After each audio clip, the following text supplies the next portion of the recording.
Roadside Attraction, December 8th, 2019.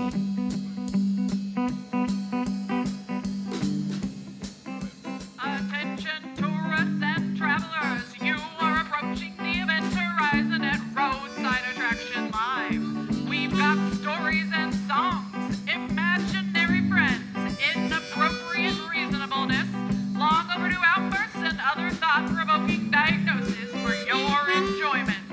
While you're here, please note that bright colors do not contrast with gray skies as much as you might expect. Feel free to touch things and see what you can learn from wildflowers in winter.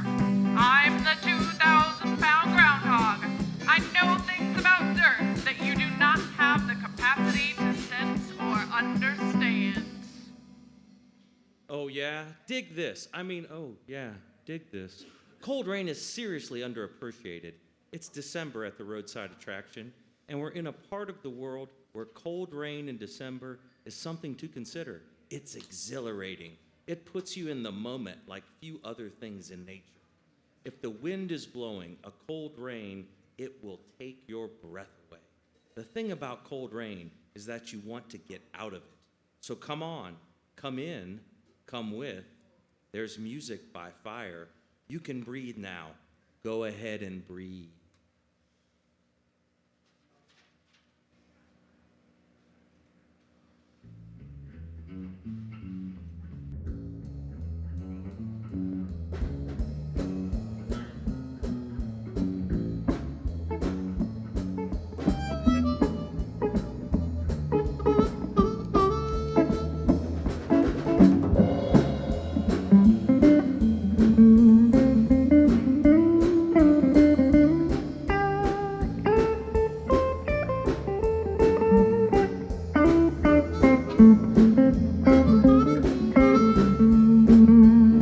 Well, I'm talking with the flowers. Lord, I'm crying with the rain. I'm talking with the flowers. I'm crying with the rain.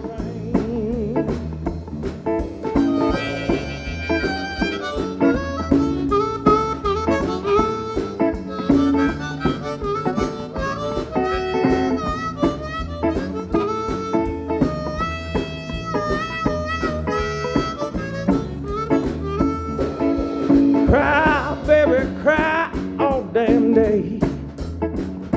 Lord, you cry, baby, cry all damn day. Oh, just get over it, baby, get them emotions out the way. Come on, Rick.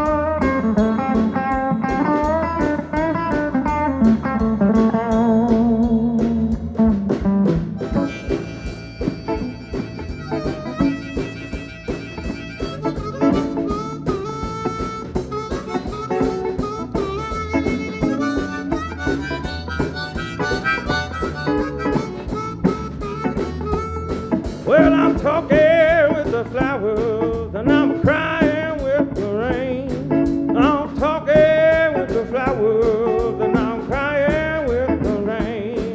Oh, baby, let's get inside all this pain. Get inside, get inside, get inside. You don't want to fight it. Get on down, gonna smell the ground. Won't you get on side? You don't try to fight it. I'm talking with the flowers, I'm crying with the rain.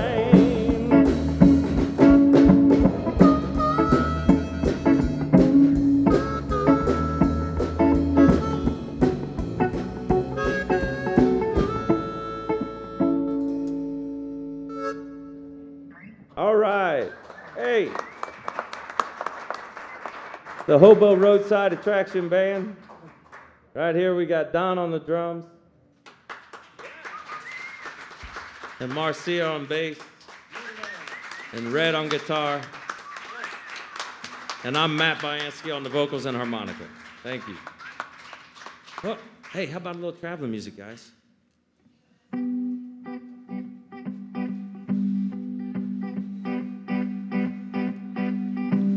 You're listening to Roadside Attraction Live, brought to you by the Future Works, publishers of How to Survive When Robots Make the Rules.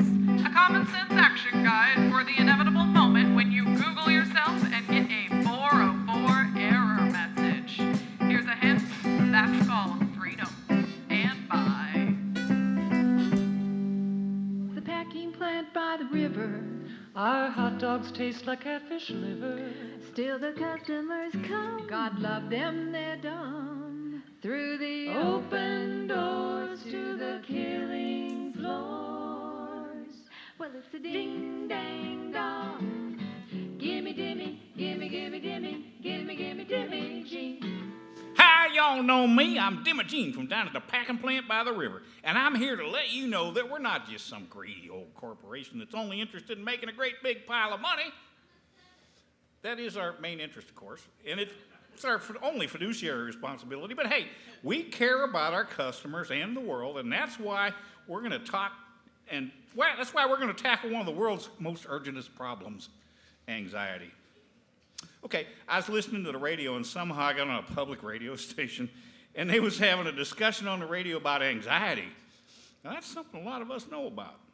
Like, a lot of folks I know had their houses knocked down by tornadoes, and the insurance companies is fighting with them about roofing, and winter's coming. That'll make you anxious. Other folks was finding snakes in their basement months after the flood happened. That is plain shocking, and it makes you anxious. We give them folks packages of expired and returned Dimogene products, and we can write it off on our taxes at full value. Now, don't judge me now. We only put those expiration dates on there as marketing gimmicks anyway. Our stuff is so chock full of preservatives, it never goes bad. It's all good. Okay, I wandered off there. But I think this is a really interesting subject. So on the radio, this young fellow was saying he couldn't cope, and he was all broke up and broke down, and he couldn't go on. The radio counselor was reassuring him that it was okay to talk about his feelings and it wasn't his fault. It was the terrible culture he was raised up in, and he should probably get some counseling. And the young fellow said, I just got out of college, and I don't have a girlfriend, and I don't have any firm career plans. And I come from a successful family, and I don't know what to do. I just feel so hopeless. All I do is cry. Well, I thought, damn, that guy needs to cowboy up. You know? So the marketing guys thought the same thing, and they came up with a brand new, mostly meat product we call Cowboy Up. It's a spicy and chewy and just chock full of toxic masculinity, which is what this young fella needs, in my humble opinion. I know them snowflakes are going to say toxic. Toxic means poison. But let me remind you that all the best things in life are toxic. I'm talking alcohol, tobacco, firearms, sugar, red meat, marijuana, chili peppers, and skinny red-headed women in short skirts. All that good stuff is poison, and used in combination and in excess, it will surely take that young fellow's mind off of worrying about his career. And he can have it all with the money he would have saved, that he would have spent on counseling. Now, let me just add a sidebar here. You'll notice I said skinny red-headed women in short skirts. I used to just say skinny redheads in short skirts. But watch out when you see a fine-looking skinny redhead in a short skirt, you might find out that's not a woman. The times, they are a-changin'. All I know is that toxic masculinity built this city, state, country, and world, and we ain't dead yet, even if it does look pretty bleak. Meanwhile, one good dose of Cowboy Up will convince that young fellow that there's other things in life besides getting a job. Come by, Cowboy Up, young fella. Make America eat meat again.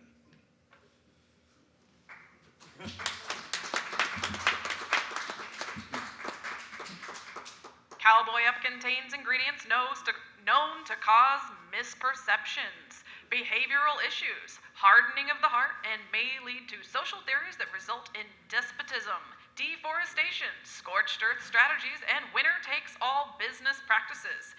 Cowboy Up is also available as Cowgirl Up, and may be useful for fighting for what's yours, and can cause excessive body hair and belching. Dimogene Products is not responsible. The Dimogene out thing disappeared. Okay. Okay, we'll cut it back in. Give me Okay. Give me that. Give me Ding. Give me out. All right. Okay, well, it's always been true that there are things you can't unsee. There are ideas you can't unhave. Sometimes it's best to walk away, which is what we're going to do now. Look, right up there, a beam of light is broken through the clouds. It's shining right here. Oh, wow, listen, it's Vivian. And cut! Vivian. Vivian, please come to the stage.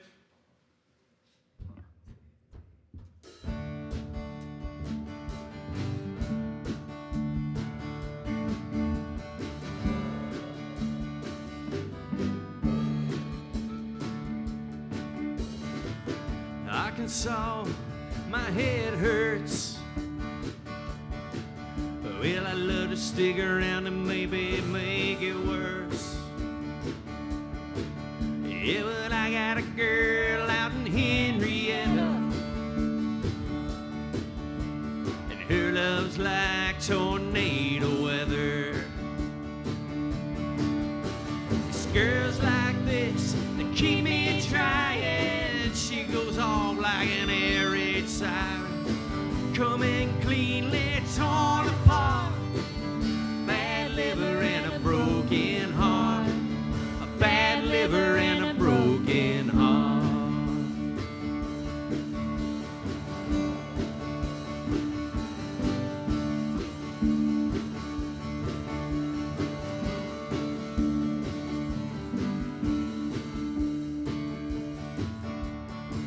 Indian summer, Oklahoma sunset. If there's a nicer place, I haven't been there yet. Well, I'm standing outside of the blue door, too tired to sleep and too drunk for more. It's nights like this that keep me trying. Woman always knows when a man is lying. It ain't me, I'm just playing a part. Bad liver and a broken heart. Bad liver and a broken heart.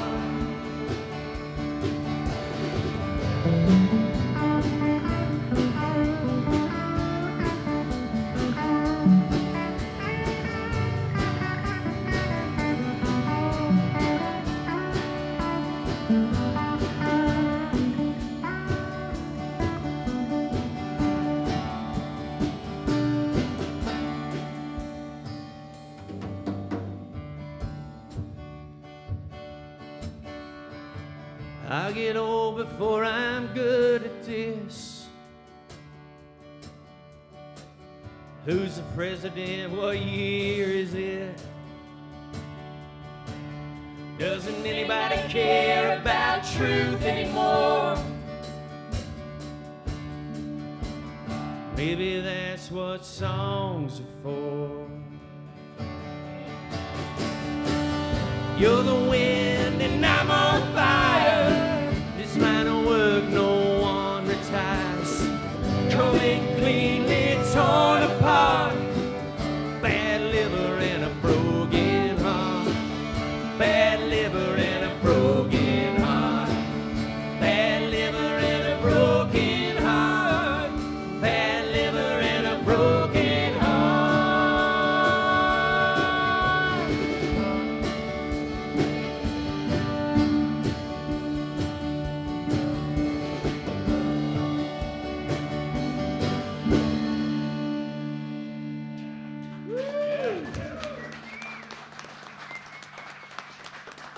Great job, guys. Great job.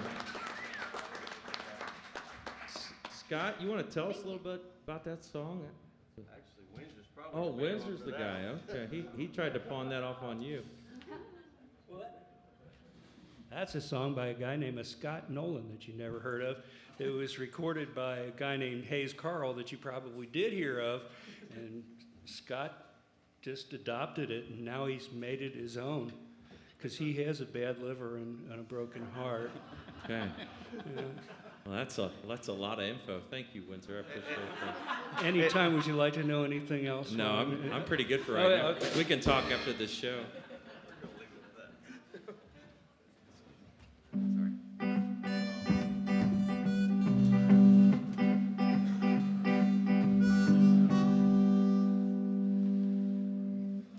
Meanwhile, let's step out of the light for a minute to hear from our poet friend, Bill Mooney.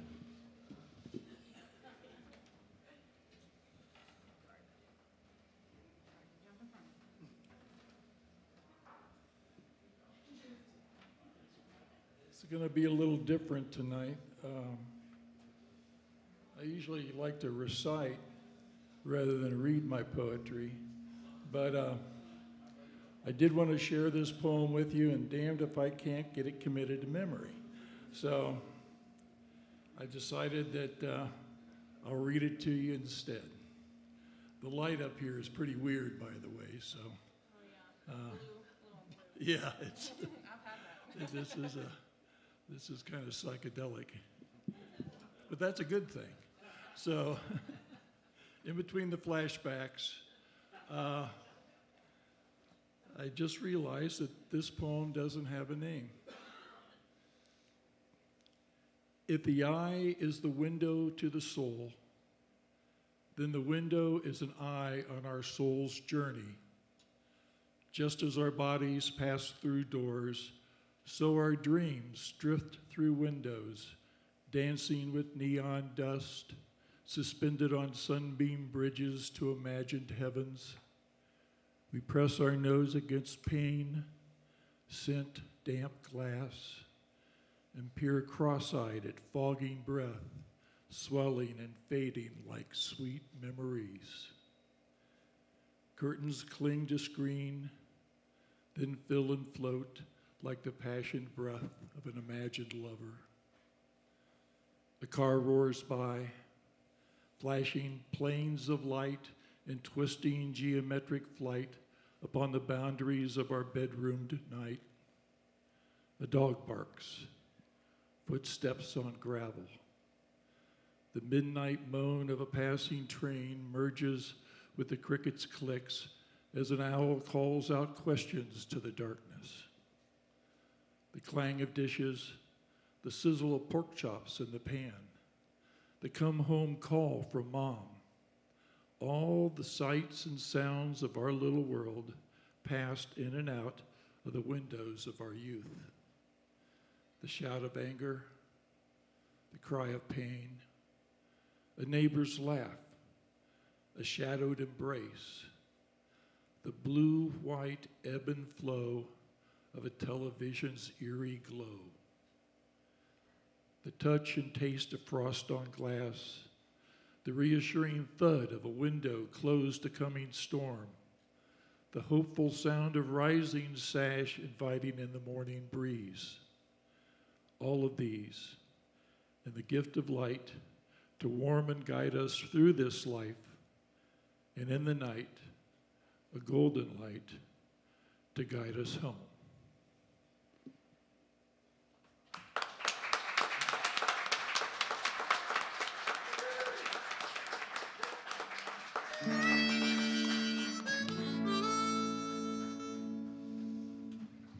Cold rain in November. We talk about November like it's the end of something. When November comes, something wonderful is over. But maybe it's just a return to potential, a state change of matter and energy, a gathering. It happens everywhere, but the when part of it is dependent on place. It's spring in the southern hemisphere, and up north, the winter sports are just beginning. Everywhere there is sound, just out of earshot. Let's listen closer.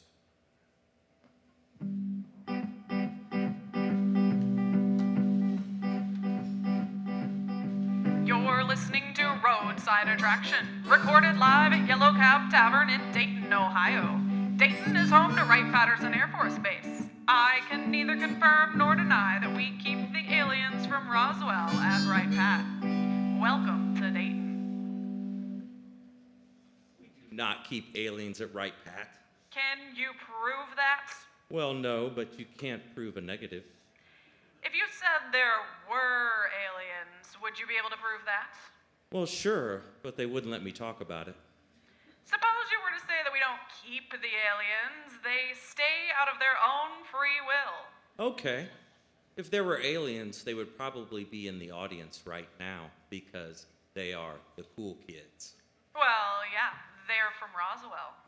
You know who else is cool kids? Marcia Cornwell. Here's what I mean.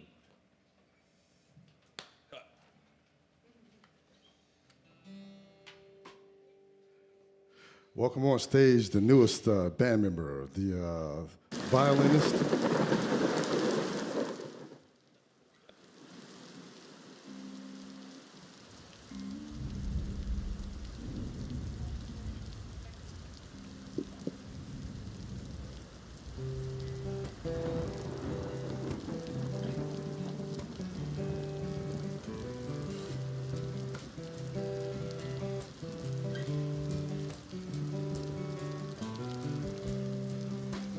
Looking inside my window, I see the rain is falling.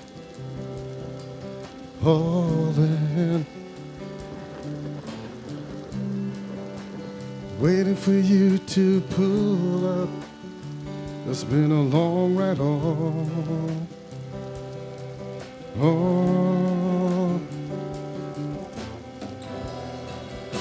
But then you stepped in. I wonder where you've been, and I said, I feel free when I see you smiling, smiling, smiling. I feel free when I see you smiling, smiling, smiling.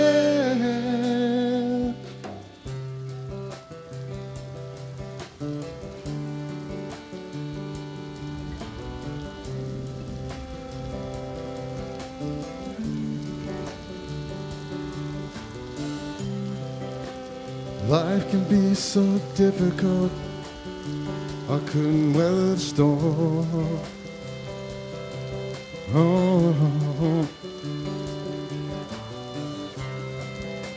So much that we gave up. I wish you'd never gone.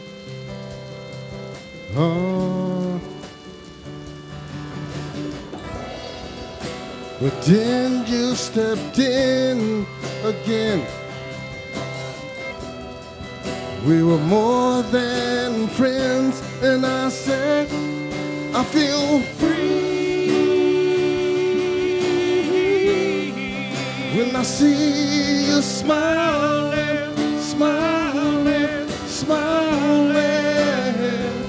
I feel free when I see you smiling, smiling, smiling.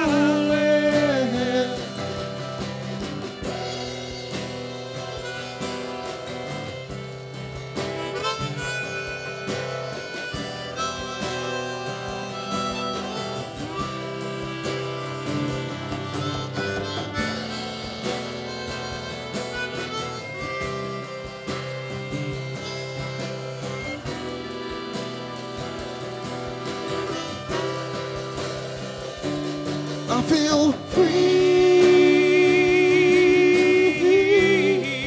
when I see you smiling, smiling, smiling. I feel free when I see you smiling, smiling, smiling. I feel free when I see you smiling, smiling, smiling. I feel free when I see you smiling, smiling, smiling.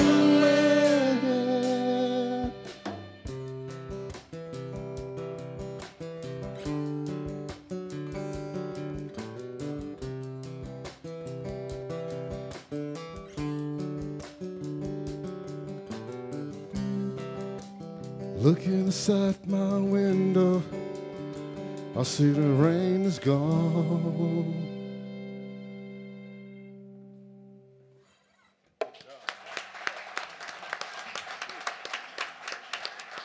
Great job, Marcia. What was the name of that song? When I See You Smiling. Awesome, man. That's right. Awesome. Is that an original song? Yes, it's an original song, and the reason why I wrote it, you know how sometimes all of us, no matter if we're married or single and we have a spouse, sometimes we go through troubles and trials, and that's pretty much where that song came from. Cool. Yeah. Thanks a lot, Marcia. Yep.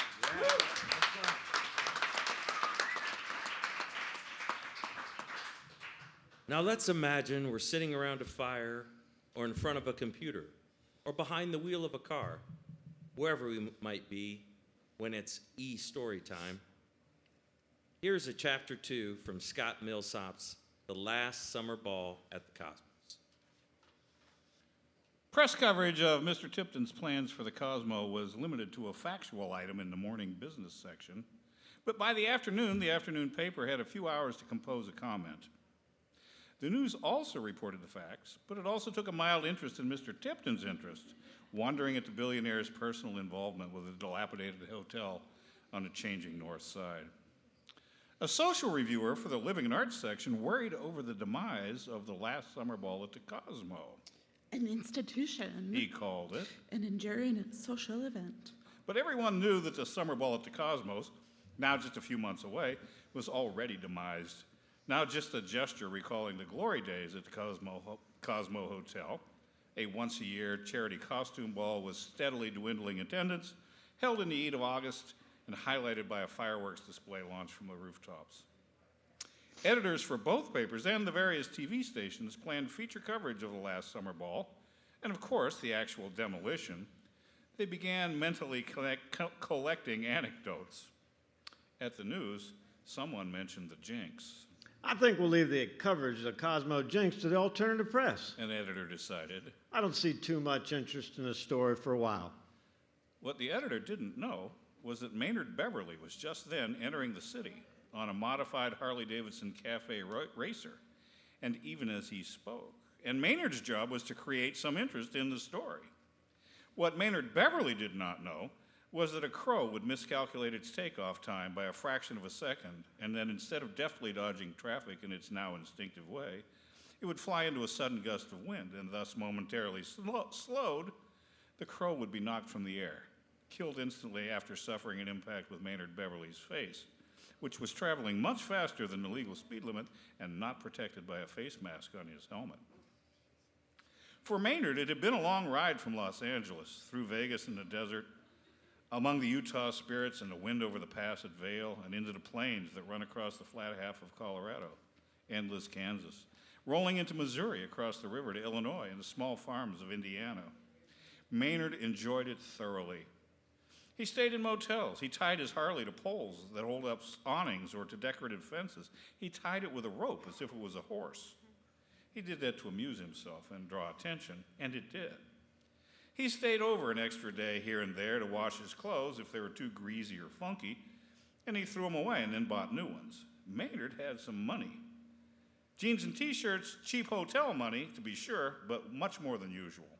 He was excited about the job ahead. He was glad to get Mr. Tipton's name in the paper and promote the image of Tipton as a self-made man. It was part of a publicity campaign to sell Tipton's department store chain as the Tipton Cinema Group, a producer of movies for the whole family.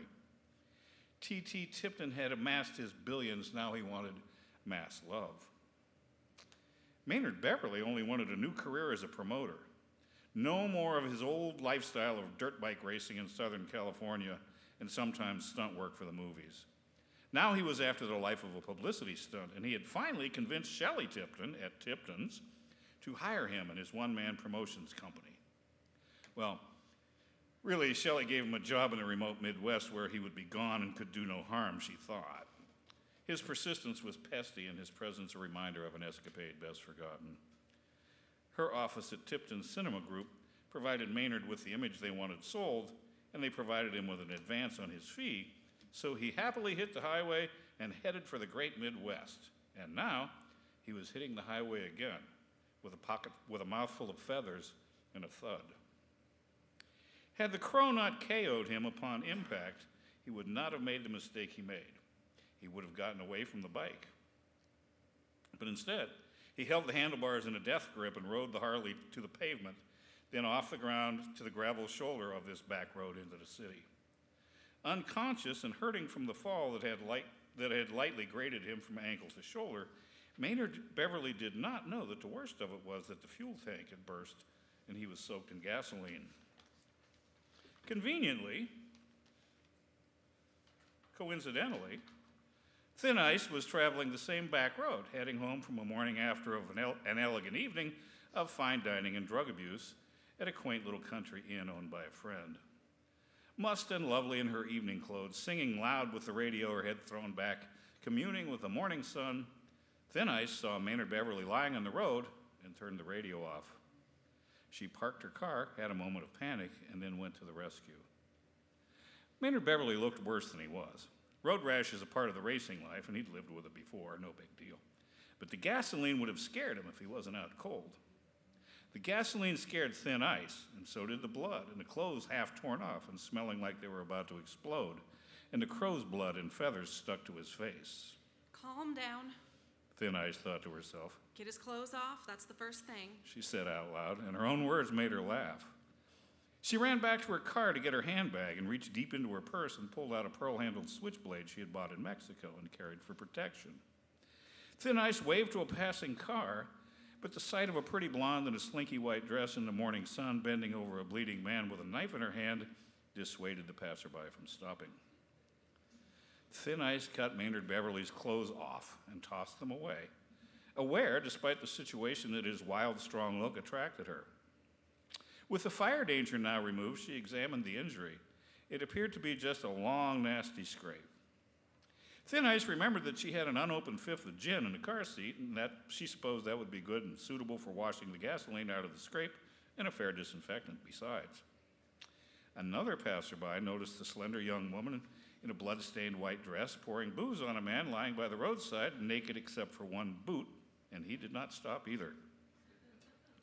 Maynard Beverly started to shiver. Oh shit, he's going into shock. Thin Ice said, searching the first aid circuits in her memory for the correct emergency procedure. Cover him, keep him warm, get him to the hospital. Running back to her car again, she discovered nothing to cover him with. Back again at his side, she noticed the shiver turning into a shake. And with a what-the-hell shrug, she removed her dress and wrapped him in it. Straining and sweating from the effort, she moved him to the car. She's strong, a former gymnast. She maneuvered him into the passenger seat and took off for the hospital with the car heater on high. Maynard Beverly came to en route. His own pain was the first thing he noticed.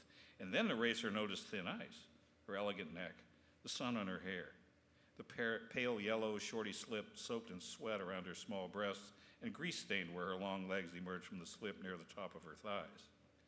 Then he noticed he was wearing an evening dress and smelled of gin and gasoline. He tried to say, "Looks like this is going to be a wild summer." But when he moved to speak, a puff of black feathers floated out of his mouth.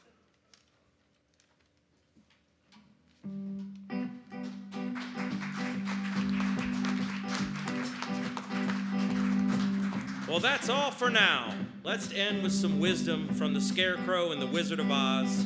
What he wanted to do was confer with the flowers and consult with the rain. And how can you not?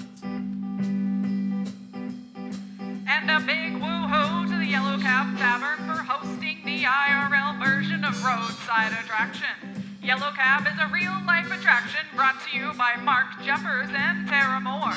Tara is currently obsessed with thoughts of greyhounds. Happy thoughts, mostly. A lot happens here. And a big boo goes out to whatever disease it is that knocked everybody down this month. We call it the Dread Mopus. It probably got loose when those Roswell aliens escaped. Come by for Showcase Thursdays. It's a singer-songwriter listening room guided by Windsor Knotts, who is also our musical director, stage manager, sound tech, senior executive rhythm guitar player, and the general dog's body at Roadside Attraction. We heard tonight from Vivian and from the Roadside Hobo Band, Matt Bayansky, Brian Baumgartner, Don Weingar, and Marcia Cornwell. Scott Millsop wrote and produced and did post-production on Roadside Attraction. He was also Dimmy Jean, and that was chapter 2 of his work in progress, The Last Summer Ball at the Cosmos. You heard at the end, with additional voicing from Molly Millsop, Kara Park, and Pascal D'Aiola. Bill Mooney was guest poet. Thank you, Bill. Jeff Opp recorded the show. Thank you, Jeff. Brandon Berry is the video producer, director, and editor of this video thing. We want him on the stage, but he's busy behind the camera. We're still looking for someone to do audio post-production since Charlie moved to Cincinnati. I'm Molly Millsop, voice of the 2,000-pound groundhog. Roadside Attraction is an AHA production. Yes, it is.